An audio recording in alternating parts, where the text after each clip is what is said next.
We're going to talk to Beth Syverson and her adopted son, Joey Nakao. We will get into the topic of suicide and suicidality, so if you're not up for that topic today, you may want to choose another episode to listen to. If you're struggling with suicide, I want to remind you about the 988 hotline that you can call for help if you need it. Joey and Beth have been dealing with suicidality for a number of years and want to share with others what's helped them along their journey. They talk a bit about their experiences today on Adoption Uncovered.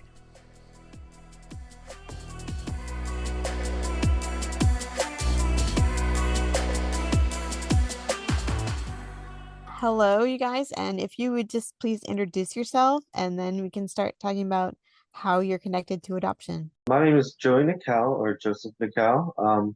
I am an adoptee from Japan, and I was adopted at 7 months old, right? I believe, and um, my adoption story really connects with my suicide story and attempt stories. And I'm Beth. I'm Joey's mom, his adoptive mom, and I'm just walking beside him as he's working on his stuff, and I'm working on my own stuff over here.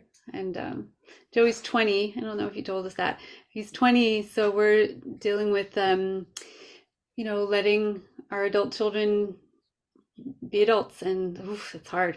How has adoption kind of figured in your life as you've gone along? Have you dealt with any other issues related to that? I guess adoption has always been in my life and kind of affected me more negatively than I think than positively.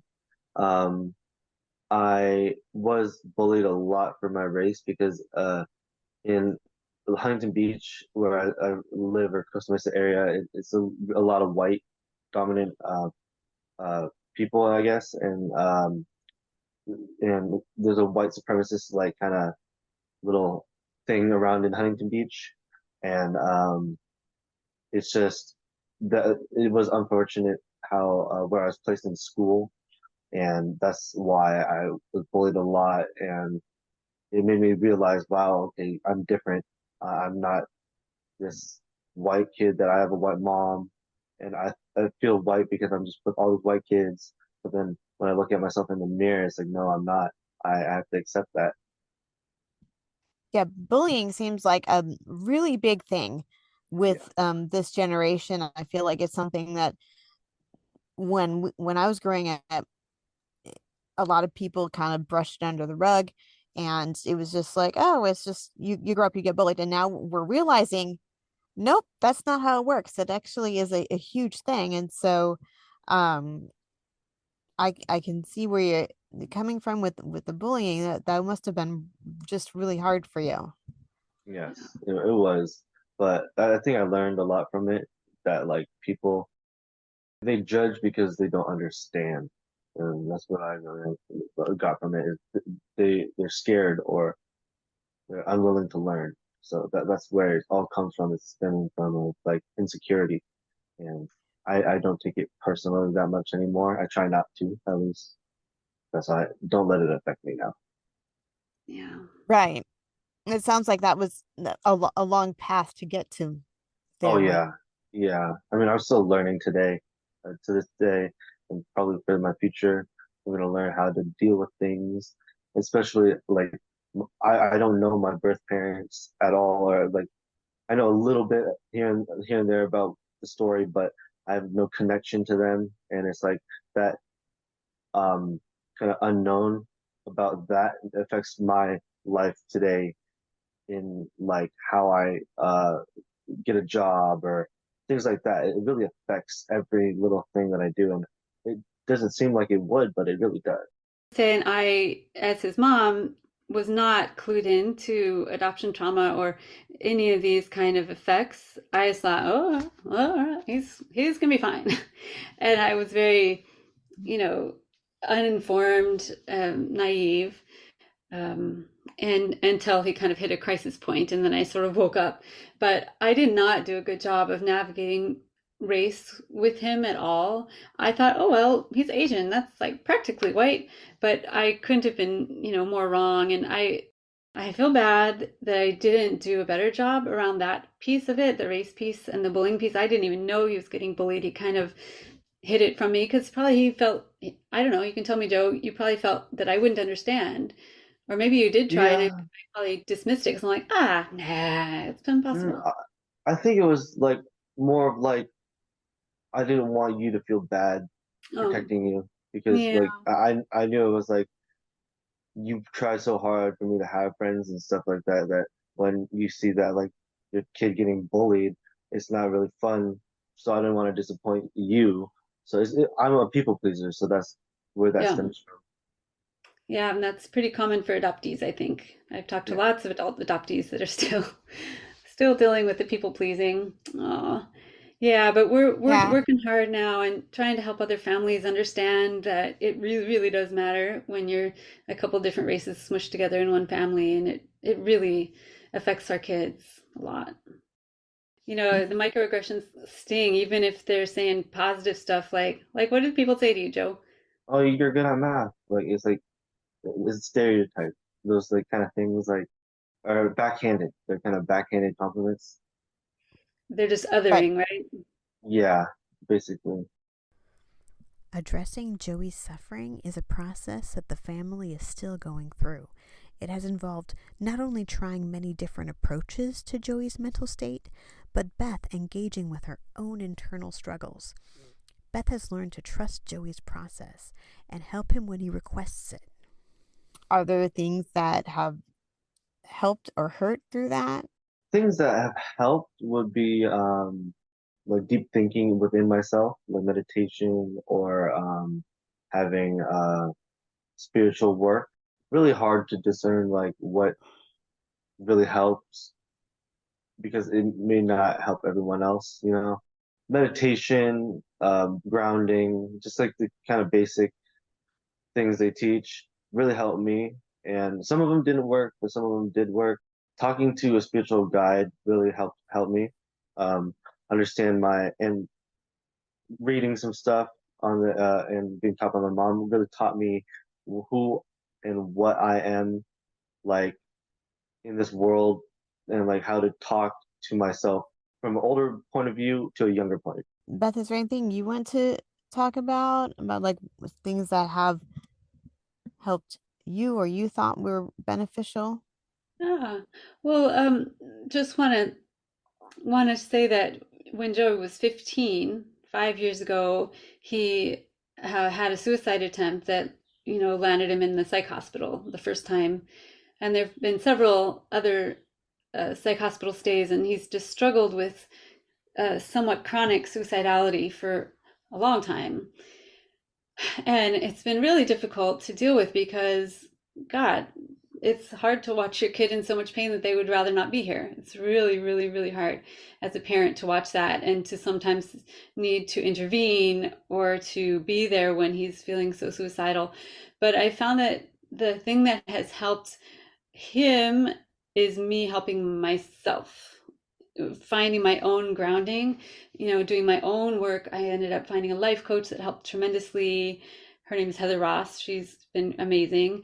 And I've found other therapies. I'm in EMDR and I've done a lot of reading and just trying to find my own grounding. Because if I'm like crazy, like totally off the hook, unable to deal with myself, there's no way I can be there to help him.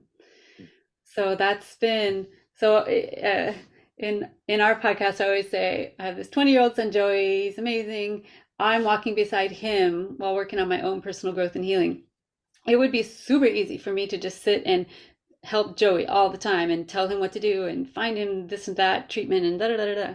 And I did try that actually for the first year or so, but it made him feel like a big project and did not really help him very much at all. And it helped much more when I took care of my own mental health.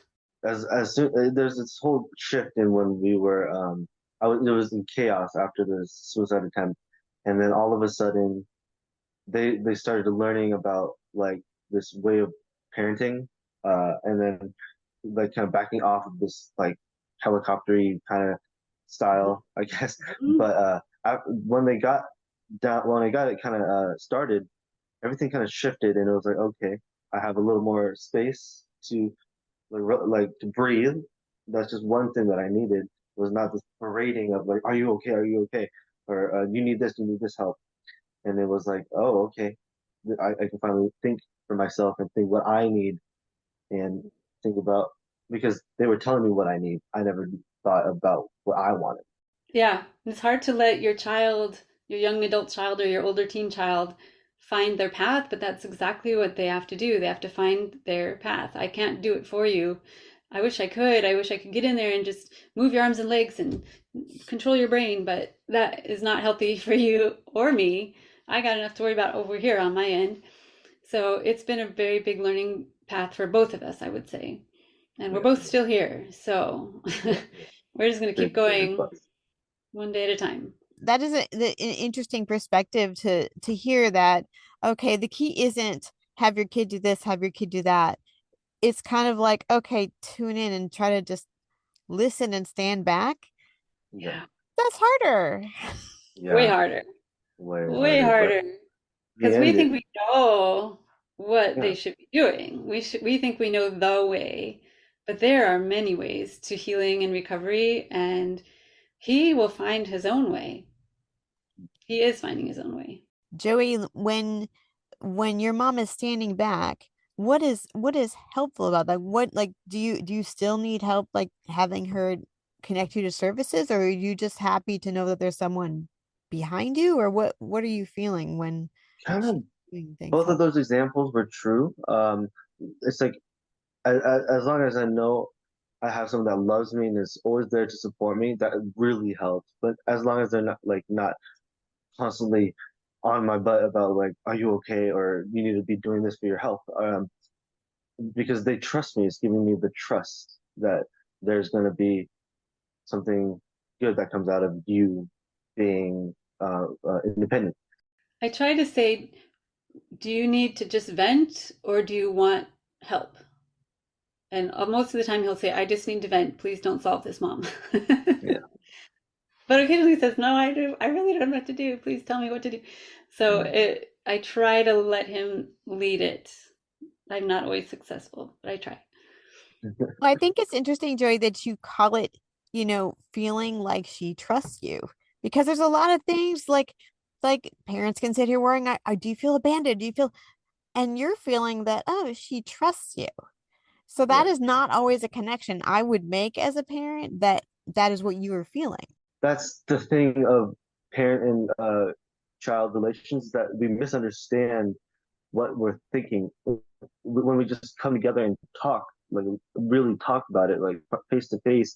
You break down that misunderstanding, and you can really understand from a true heartfelt, like what they want and what they want to give to you and what they want to receive and the boundaries. And that's what me and my mother has done is we've sat down and been honest, like completely honest with each other, with what is going on and what boundaries are needed to be set so Mhm. that there's nothing, no overstepping or understepping if there is.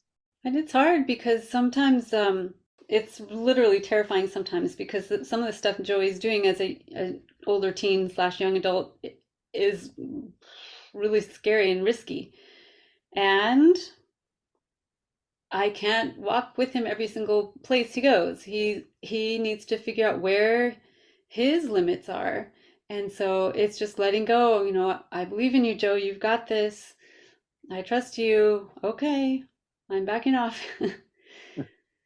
And you mentioned, Beth, that sometimes, you're asking, okay, do you need to vent? Do you need something else?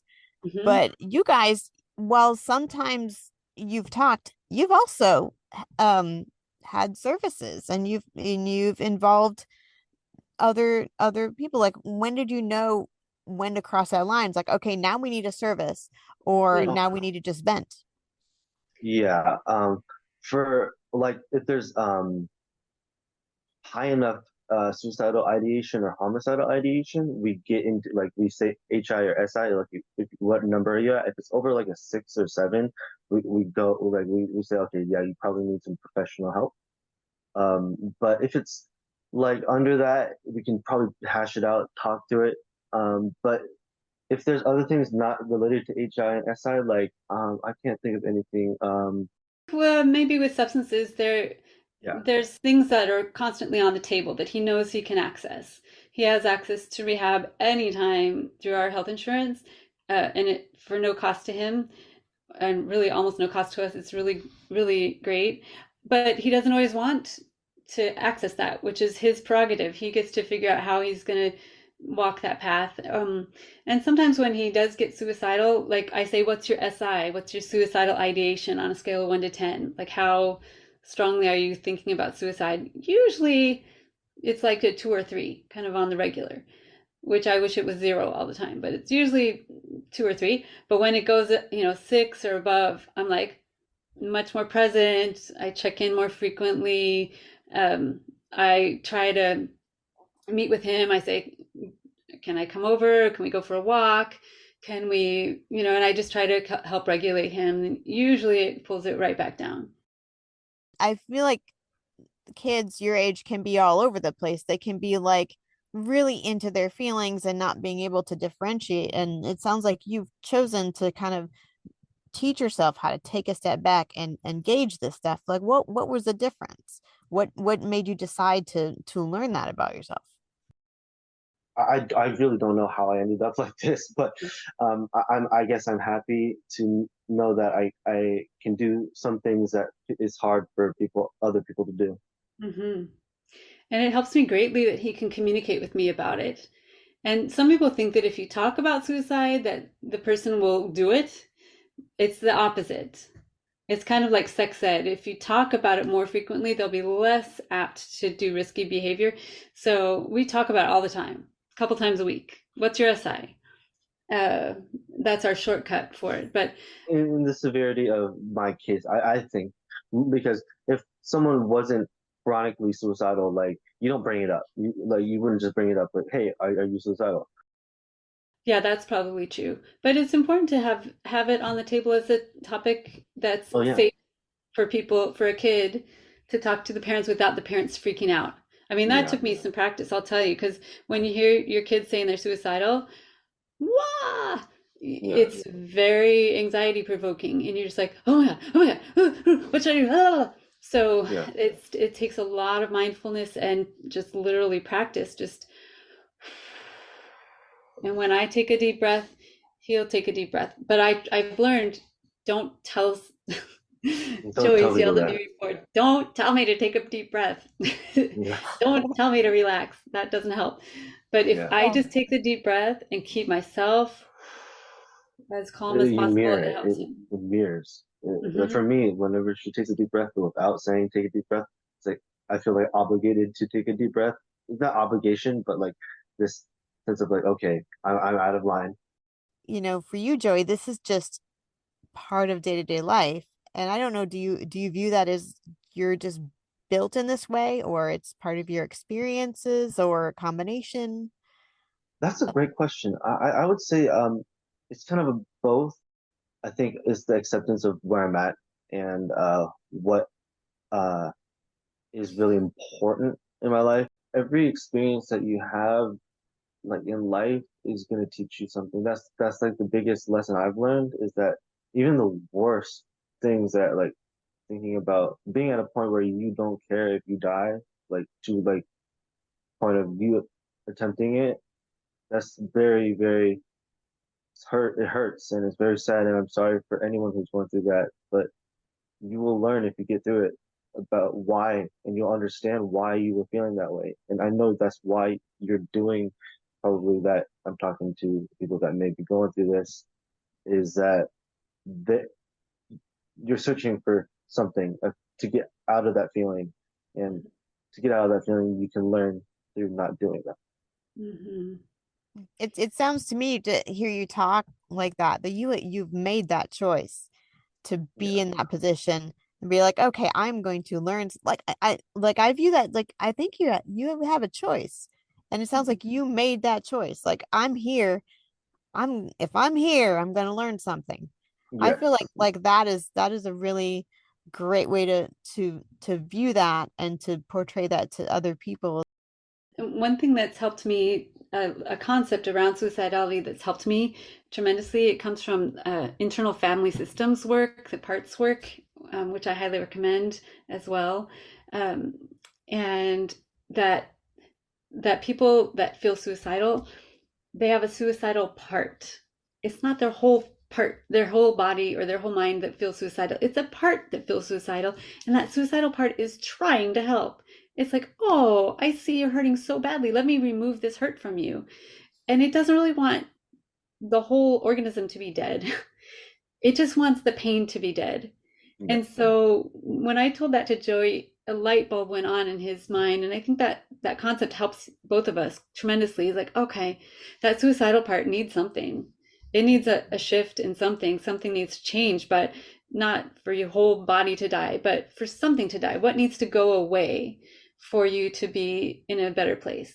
So Or what that needs to concept is, be added on? Is or it add change? on. What needs to Yeah. change? What needs to Something needs to change? shift and change. Yeah. I feel like that can make it less overwhelming. It's like, okay, this isn't an overall Yep.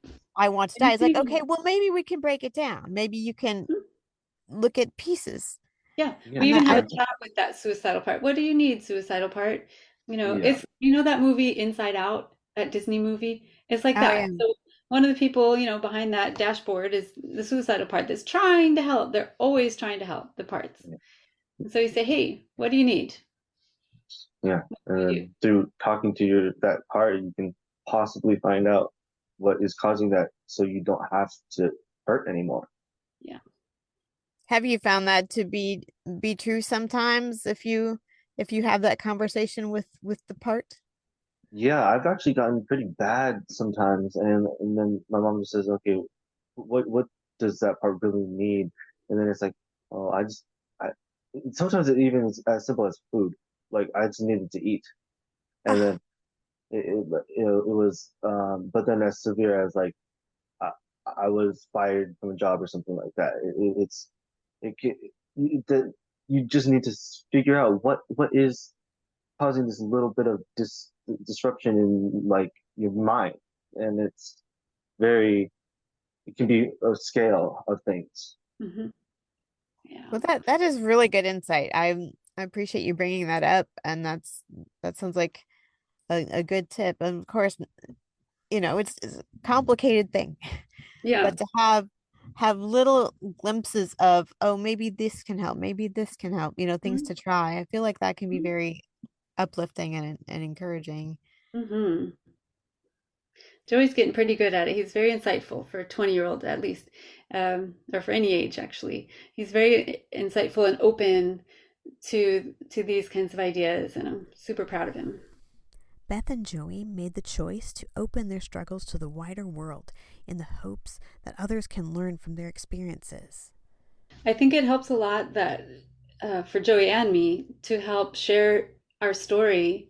It helps you, right, Joey? I don't want to speak for you. Yes, yes, yeah. No, no, it does. Right. And I know that's been part of your path for a while now is both of you getting out there and talking to other people and sharing your story. And so what brought you from, okay, we have this inner struggle to like we are gonna put it out there. Like what brought that about for you guys? It was kind of the podcast idea. Just we were in the car just driving, and then it was the whole beginning of the podcast. But our whole idea was one to just help at least one person with our story, and we succeeded in that. But I think the next goal is to continue helping these people that we've helped to support and nurture, because I'm still going through stuff in my life that people may need to hear, and it's it's a never ending kind of process, I guess. Yeah, so Yeah. you're not saying, okay, I have it figured out and I'm going to tell you my secret. It's that, well, it's an ongoing Yeah, thing Yeah. you're still learning from. It's like an well, that's the truth. unfolding probably for the Yeah. rest of our lives. Yeah. Yeah. Yeah. And there may be some like lessons I've learned that are solid and help me, and I can give pass that on to others. But in the broader cases, I'm still learning. Beth, too, this is sort of vulnerable on your side. How did you decide that you wanted to go public with your side of it? Oh yeah, for sure. People have all sorts of judgments about adoptive parents or about, oh man, what did you do wrong that your kid is suicidal? Mhm. I think I remember distinctly, it was about day 5 of Joey's first psych hospital stay. I just remember this flip in my brain, and I talked with Joey about it. It's like, we have no F's left to give. We're not going to hold this tight as a secret. We're going to tell our family and tell our friends what's going on, because we think that secrets and hiding things and pretending things are okay is really dangerous, It causes especially with more, suicidality. yeah, What's that? it causes more chaos in Yeah. the end. That hiding, and because you think you're protecting someone, but in the end, it fills it up for like, oh, why didn't you tell me this? And then it could be gone already or something like that. And it's it's that just be straightforward with it if you can. That's like it helps just Yeah. clear the air, I guess. Yeah. And we really want to help other people. And it does make me vulnerable, particularly on social media. People go after me all the time.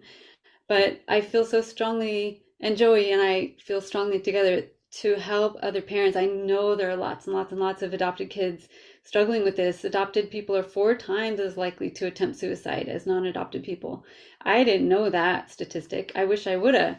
I would have been much more cautious or paying attention when Joey was an adolescent, young adolescent. So I am willing to take the barbs and the getting beat up occasionally online, because I have this higher goal of, helping other families to understand the depths of these complex issues that our kids are going through.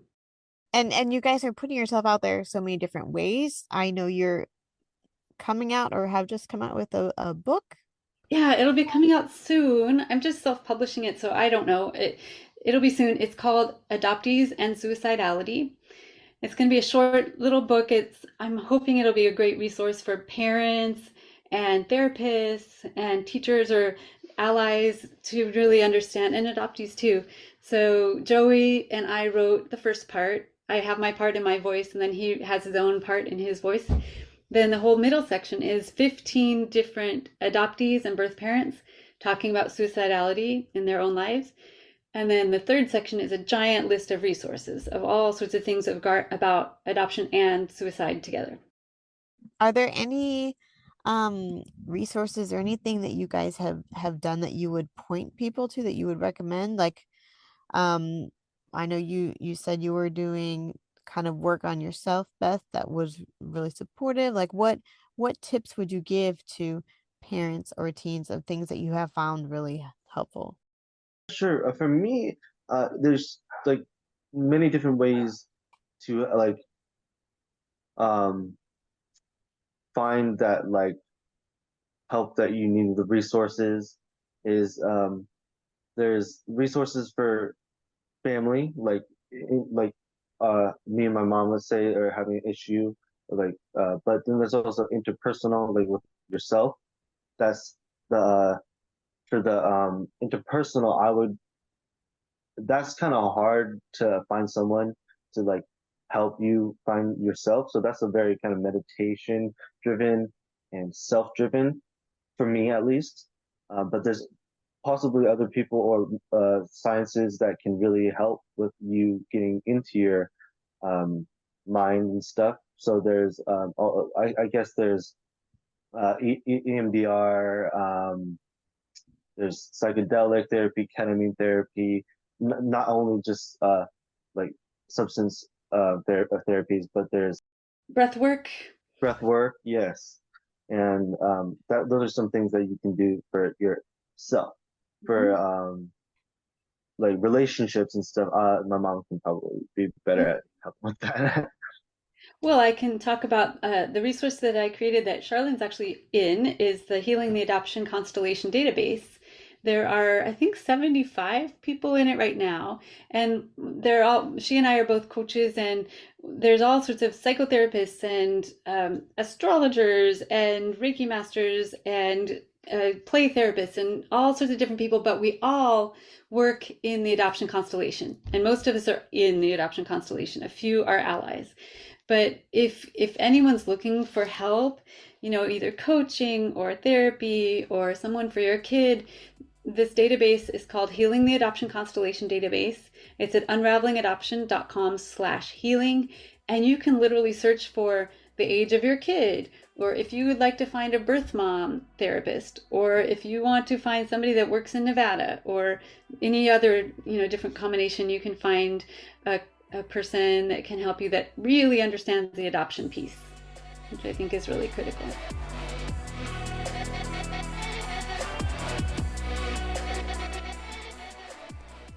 To learn more about Beth and Joey and the projects they are working on to help the adoption and addiction community, take a look at my website, adoptionuncovered.com.